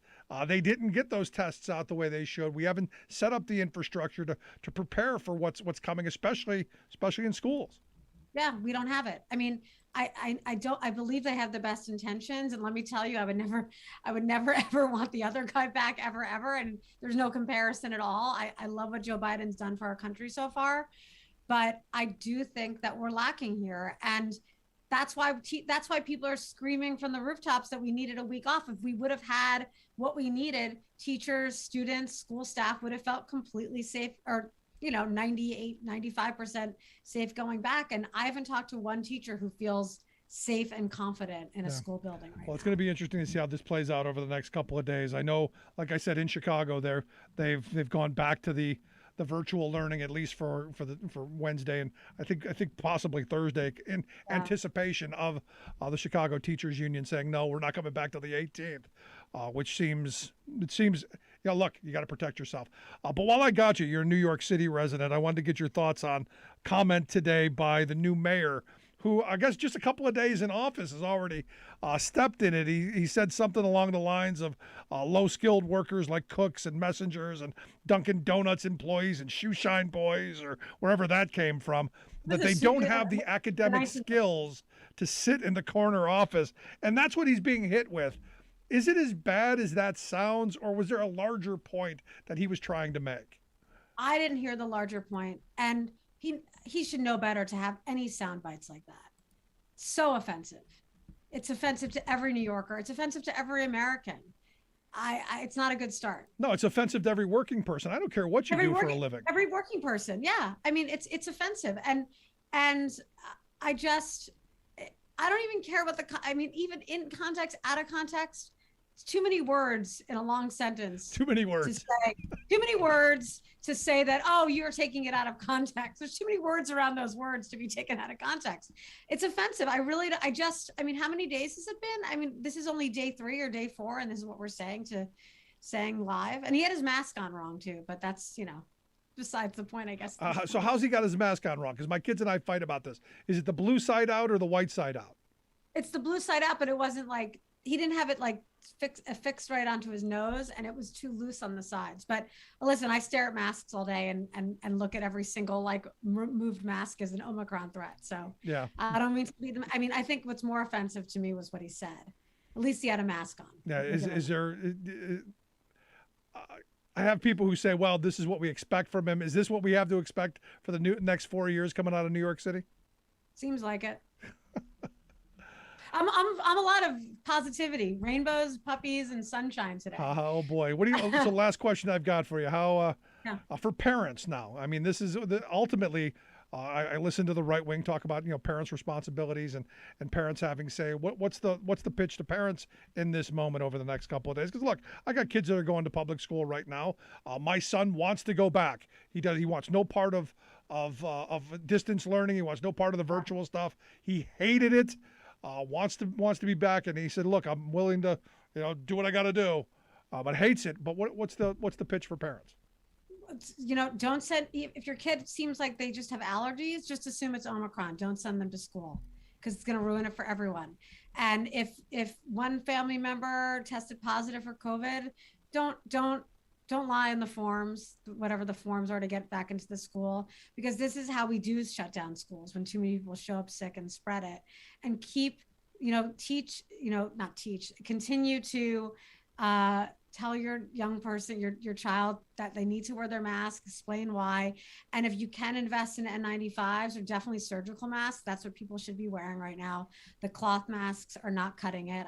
I'm actually have a set of masks, some surgical masks, to bring into some students who are still wearing cloth masks. I'm going to just supply them because, I think I'm going to give a positive spin on this. If we do this right, we can teach young people the importance of community and thinking beyond themselves. And I do think, and I'm going to end on that note, I'm going to say that I've noticed in young people that they are thinking about the community more. And that's the one positive message I have tonight. There you go. Sari Beth, I appreciate the time. Great talking with you. Great talking with you too. Thanks. Our good friend, Sari Beth Rosenberg. Love to hear your thoughts. 1-866-416-RICK, 1-866-416-7425. Back after this.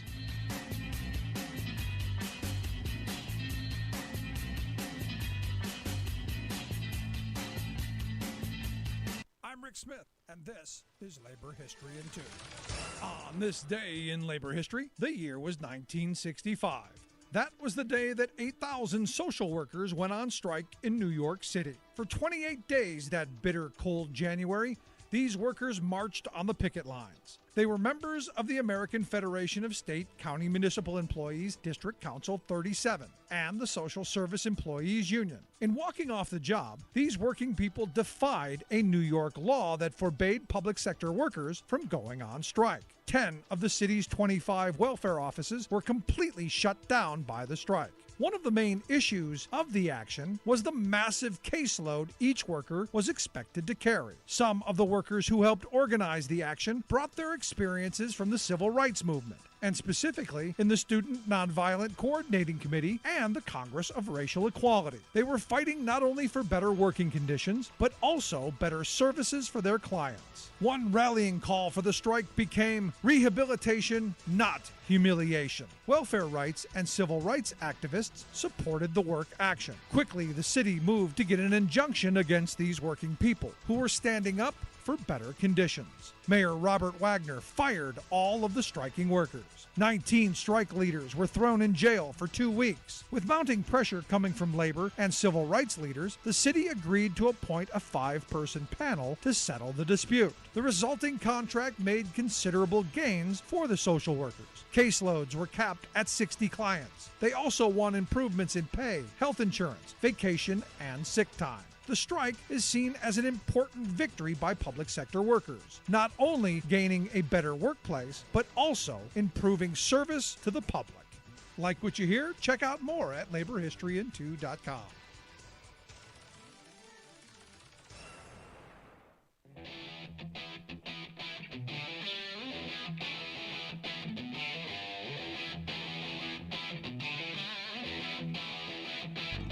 Welcome back to the Rick Smith Show. Now, here is Rick Smith. 1-866-416-RICK, 1-866-416-7425. You got a question, comment, thought. I want to go back to something that Brian had brought up in the segment before last. This idea of the moneyed interests. You know, right after January 6th happened, the first thing that I said is, I want to know who funded this. Because you didn't get all those people from virtually every state in the country. You didn't get them all coming and digging into their own pockets. And we found out where I'm at in Pennsylvania, you had, state legislators who put out money to have bus trips come down. You found people who were, funding, large numbers of people going through. And I went, who did this? Who funded all of this stuff? Where's the money? Was it the Trump campaign? Was it our billionaire class? Was it the usual suspects? Or was it somebody worse? Were the people who really want to bring down our democracy? And, for me, a lot of this stuff goes back to that 1971 Powell memo. The treatise to save free enterprise. And, most people have never read it. It's for me, it's the playbook that the right wing has used for the last several decades to really shift public opinion, to change our institutions, and to, undo what the greatest generation of this country built, what my grandparents' generation built. The most prosperous working class in history. And they had to do that by destroying the institutions that built that, which were strong labor unions and a government of, for, and by the people, not the moneyed interests. One of the things that we learned from the Great Depression is to be distrustful of the uber wealthy. Look, I want them to do well, but I'm sorry.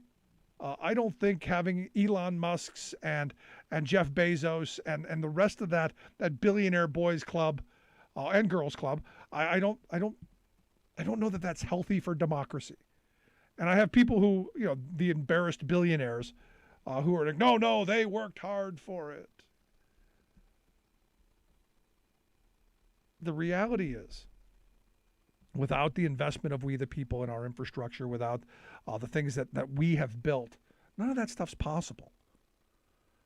And when you say, hey, you look back to the old socialist days of Dwight David Eisenhower, and a 92% top marginal tax rate, a corporate tax rate over 35%. You look at the fact that that's what corporations paid, and you look at what was built, opportunity for kids to go to college, and a reasonable cost. Now, it was competitive, but it was a reasonable cost. Now, the cost of college is way out of line. Why? Well, because we've shifted the burden onto those least able to afford it. And we do this in a lot of ways. We do it to workers by misclassifying them as independent contractors. We do it to college students by saying, hey, well, we had to give corporate America tax breaks. But hey, at least, they donated a wing to a building they slapped their name on, or they gave a couple of bucks to, the Florida State University so that they can have veto power over any economics professor. The moneyed interests in this country, the wealthy, realized that they could starve our institutions, and then they could buy them. The whole privatization movement was about taking over and taking control. That there's nothing left in the hands of we the people. There are no commons. There's nothing for us. And you go back to that 71 Powell memo and you think about what came out of that. The Heritage Foundation, the American Legislative Exchange Council, all of the things that came beneath that, every state having a state level think tank, that on those state levels dreaming up bad policy, and then all intertwined in this state policy network. And you think about all the money that went into buying politicians and buying, lobbyists to push bad ideas. And the game was rigged against us for decades now. And you wonder why wage stagnation has happened over the last 50 years. You wonder why that American dream that we grew up believing, at least my generation grew up believing, that if you worked hard, you played by the rules, that you could get ahead, that you had opportunity to lead a good, decent, hardworking life. Now, granted, there are opportunities for people to do wildly well. Capital has never done better, in my view. We are creating billionaires at an alarming rate, and they're doing better and better than they've ever done. The problem is we're still creating too many people in poverty classes. And this is why, the fact that they have stopped the $250 per kid, which we now see did wonders in breaking down the poverty rate in this country. And I say this all the time. Look, I grew up in a housing project on the west side of Cleveland. We were where they put the socioeconomic ladder on top of. There were months bills didn't get paid. There were months where the cupboards were empty. There were months that we were worried we'd be homeless. And I can't imagine what just a little bit of resource like that. I mean, think about the fact that $250 for a large portion of the population is life-changing. Think about that for a second. And the fact that the one guy who held it up, the one guy who's killed it, is from one of the poorest states in the country where that did the most good. And his argument is, well, those lazy people, they're just going to buy drugs. When we know, when these things have been done in the past, we know that people use it for food, for shelter, for medical care. Very, very low amounts of drug and alcohol use. But it's nice to play those right-wing cards. It's nice to have them, well, we're going to fall back on those frames. Because the welfare queen, how many people remember the welfare queen from the 80s? They never found her because she didn't exist, or they made her up. The small family farmer who lost their farm because of the estate tax. Did we find one of those? No. But we all believe they were out there. Evidently, the welfare queen and the small family farmer, evidently they got in their Cadillac and drove off. They were not findable. But they made for really, really vivid opportunities to spread hate and division. And which is what the Reagan Revolution was. It was taking those working class people who neoliberalism and horrible conservative economics screwed over and gave them someone to hate, gave them someone to blame. And this was all by design. Look, the think tanks were gaming this stuff out. They do nothing but sit around and think of bad ideas. They fund the smartest people. They hone the best minds in this country to sow division and to destroy democracy. This is one of those scary moments, because finally people are paying attention that the moneyed interests are paying for all this. The moneyed interests, knowing that they can influence policy, are doing all of this stuff. And sadly, we can't get anything done to make people's lives better. The fact that conservatives, liberals, Democrats, Republicans overwhelmingly approve of the child tax checks that came out because it didn't discriminate. It was for everybody. It helped every child. It made a huge difference. And the fact that that can't get through is quite remarkable. Now, I look at this and we're in an interesting time. Wages haven't kept up with inflation, and this is the result of not having strong unions. This is the result of not having 25 to 30% union density like we did back in the 70s.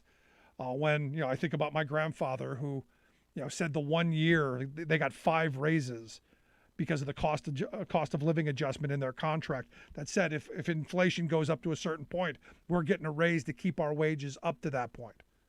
Far too many workers are not in unions. Far too many workers are misclassified. This gig economy stuff has put people in desperation modes to where inflation is hurting them. And in rents, we're seeing the national averages go through the roof. In fact, back before the holidays, there was a study done by one of these real estate groups that pointed out that nationwide rents for 1 and 2 bedroom apartments went up 21.3 and 16.7% year over year. They say that a 1 bedroom apartment nationally, $1,680 a month, a 21.3% increase over the year before. A 2 bedroom, $1,958, a 16.7%. Who makes that kind of money to be able to afford that, especially when you're talking about a federal minimum wage of $7.25 an hour, which is why there is no place in this country where a minimum wage worker can rent an apartment and actually live on 1 40-hour work week. And you see these trends going upwards. And I keep saying that a part of it is, one, wages have been stagnant for far too long. We haven't raised the minimum wage in, 12 years now? Going on 13? We haven't seen that increase. We haven't done anything to build new low-income, low-price housing. We used to call them starter homes. Young families just starting out buy that first small home. That gives them the ability to have some ownership, build a little equity, save a little bit of money through equity, and then buy up as their family gets larger. That ain't happening anymore. And a big part of that, I believe, is the fact that you have these massive hedge funds who have thrown their hat into this as well. Again, capital versus labor. It's the eternal fight in this country, the moneyed interests against everyone else. If you're not in the capital class, I don't care where along the laboring class you are still not in the capital class. We have created new company towns now thanks to these hedge fund managers, because we're seeing it across the country, even in rural areas like where I live. You're seeing these big companies buying up as many properties as they can, which is driving the price through the roof, which means small working class families can never afford it. And this is the frustrating part of this. For me, policy-wise, what I would like to see pushed, I would like to see another push like they did back in the 50s, funding the kind of Levittown buildings that happened, where my grandparents lived in Northeast Ohio.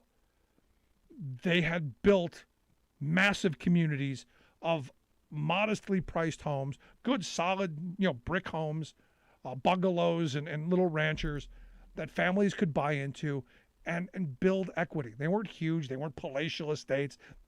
They weren't McMansions. They were solid places to live. And my grandparents, they lived their lives out in that home. That's what we need. That's the policy we need. And understand, Levittown didn't just happen. It was funded by government money. It was funded for those GIs coming back from World War II. Was it done equally? No. Which is why we can learn from the past and we can move forward. We can build low-cost housing to help people to get into those places. Someone threw out to me today that we need to have some rent controls. And, at this point, the way things are going out of hand, $1,958 for a 2-bedroom apartment nationally, that's insane. Someone said tie it to 32 times your hourly rate. That's not horrible. Is it going to happen? Never. We would never allow such a thing to happen because the moneyed interests would never allow it. And again, this is where I come back to. This is, what the wealth class has done masterfully is they've divided the working class. If you're listening to me in this program, you're probably right next to me in line in the working class. I doubt one of the 700 billionaires is tuning in, finding out, hey, how can I go and get more? Which is why I come back to, until we put aside our differences, until we unite, until we say, put aside all of the nonsense. How do we make people's lives better? How do we rebuild the most prosperous working class in the history of civilization? How do we make lives better? I don't care what bathroom you go to. I don't care who you love and marry. I'm a firm believer in following life, liberty, and the pursuit of happiness. But economically, the wealth class of this country has known that they can use those divisive issues to slice us and dice us and pit us against one another. Because as Jay Gould said, the railroad magnate from the 1880s, I can easily pay half the working class to murder the other half. And the sad reality is they're not really paying. We're doing it to ourselves because they've built the infrastructure. They've built the megaphone. They've built the echo chamber. And they've focus group tested, think tank approved all of the horrible message that's torn us apart. January 6th didn't just happen. They didn't just dream up how to steal an election. They didn't just dream up how to pull off a coup. There have been people thinking about this for a very long time. And they're in those think tanks, funded by our billionaire class, funded by the tax cuts that we gave them. Kind of a self-fulfilling prophecy. We've given them the resources to destroy our nation.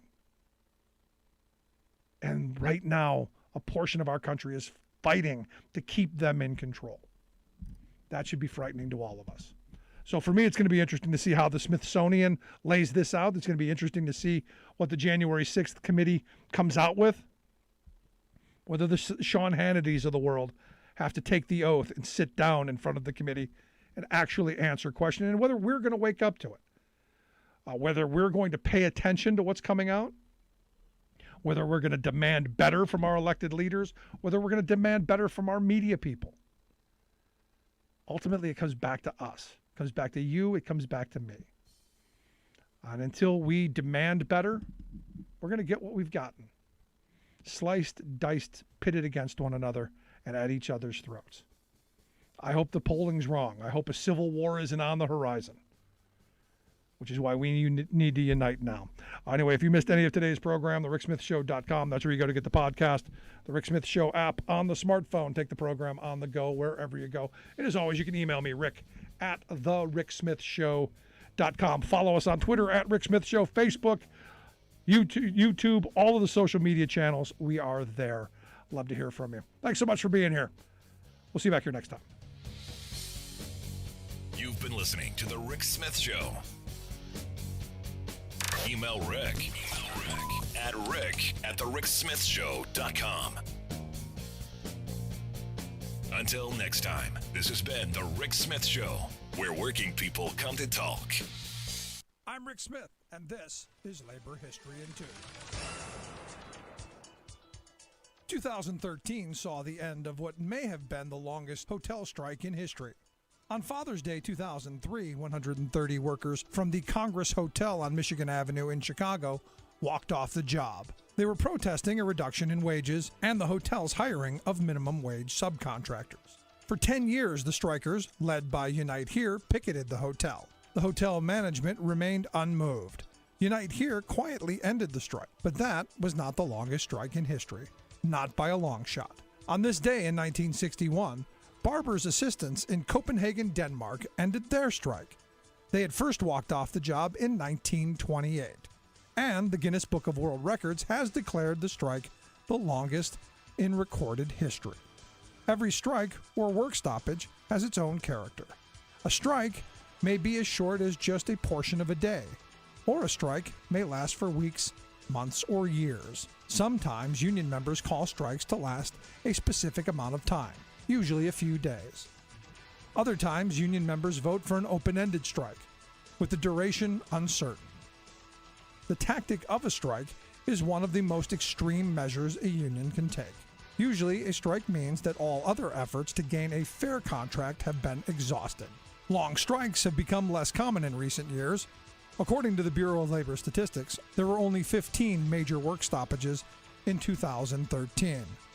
Of these, 2/3 lasted 3 days or less. Labor History in 2 brought to you by the Illinois Labor History Society and The Rick Smith Show. For more information, go to laborhistoryin2.com, like us on Facebook, and follow us on the Twitters at Labor History in 2.